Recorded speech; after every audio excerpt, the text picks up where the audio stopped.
All right. The first thing I want to say is that you should try doing the checkup by yourself and use this video only as a reference, not as a teaching tool.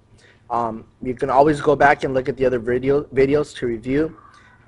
So please don't use this as a primary teaching tool. You can use it as a reference to make sure that you get the right answers or that you're doing the problems correctly. But don't just copy the answers on the checkup. Okay, the checkup is to see if you understand. So try your best to do the checkup by yourself before you look at this video. That said, here we go.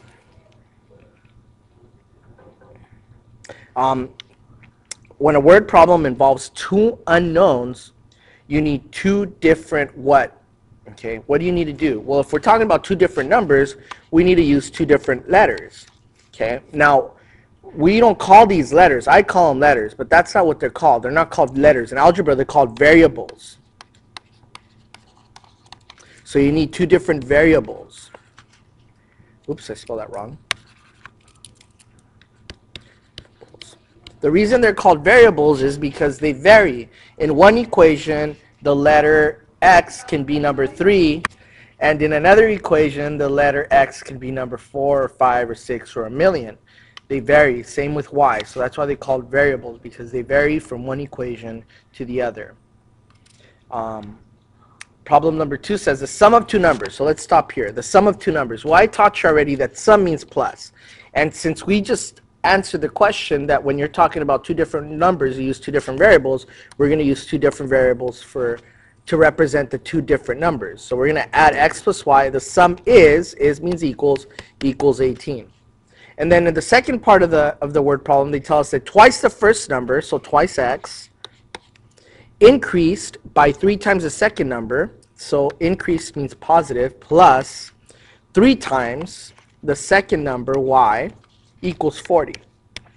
Okay. Now this looks like an equation where we can use either substitution or addition. What I'm going to decide to do is use substitution. I'm going to move the y over here and then substitute x.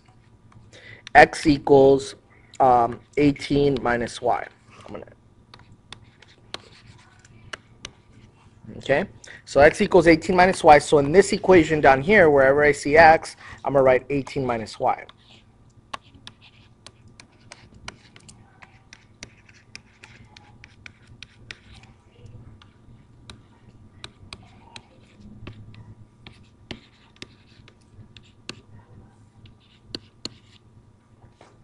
Okay, how did I get 36 minus 2y? Well, I used distributive axiom, right? Or the distributive property.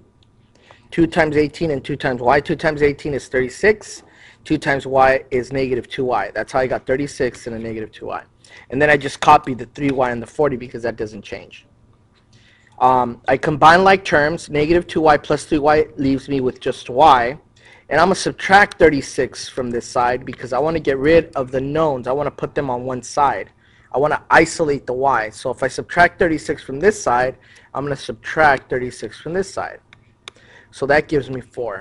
Y equals 4. Now that I know what y equals, I can plug it into that equation. So x equals 18 minus y and y equals 4. So x equals 18 minus 4. 18 minus 4 is 16. So x equals 16. And that's our answer to that equation.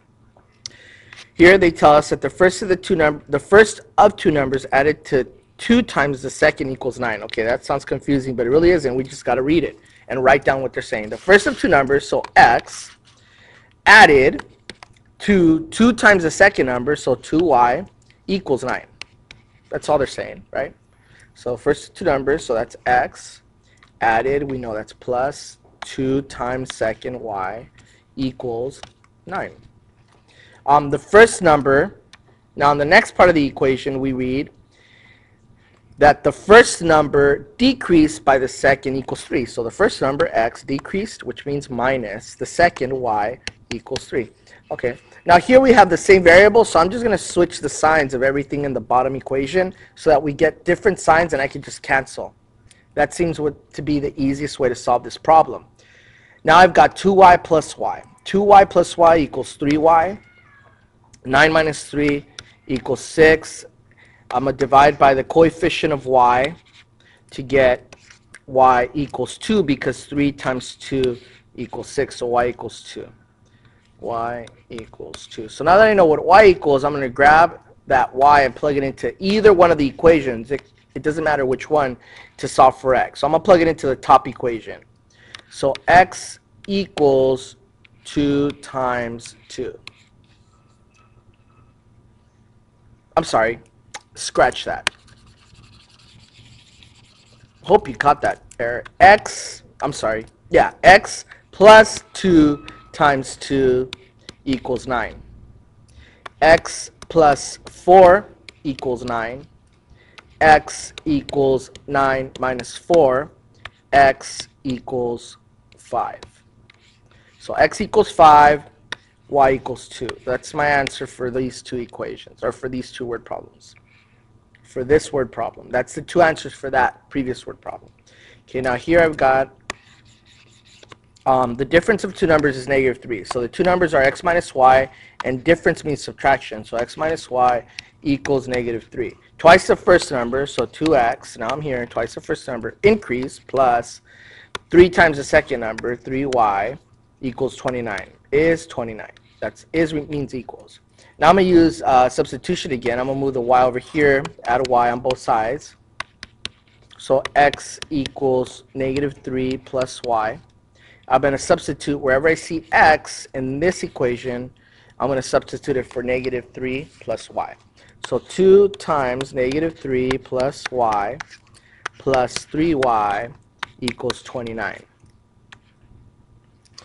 2 times negative 3, I'm going to use the distributive axiom. 2 times negative 3 is negative 6.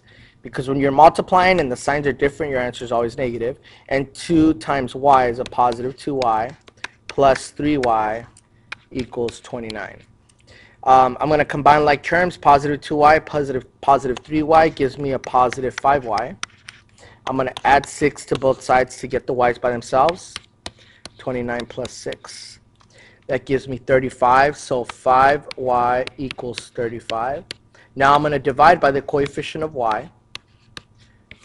Y equals 7. Now I know what y equals. Y equals 7, and since x is the same as negative 3 plus y, I'm going to substitute the y for 7 now. So x equals negative 3 plus 7, and x equals 4. So x equals 4 and y equals 7. Those are my two answers for this word problem.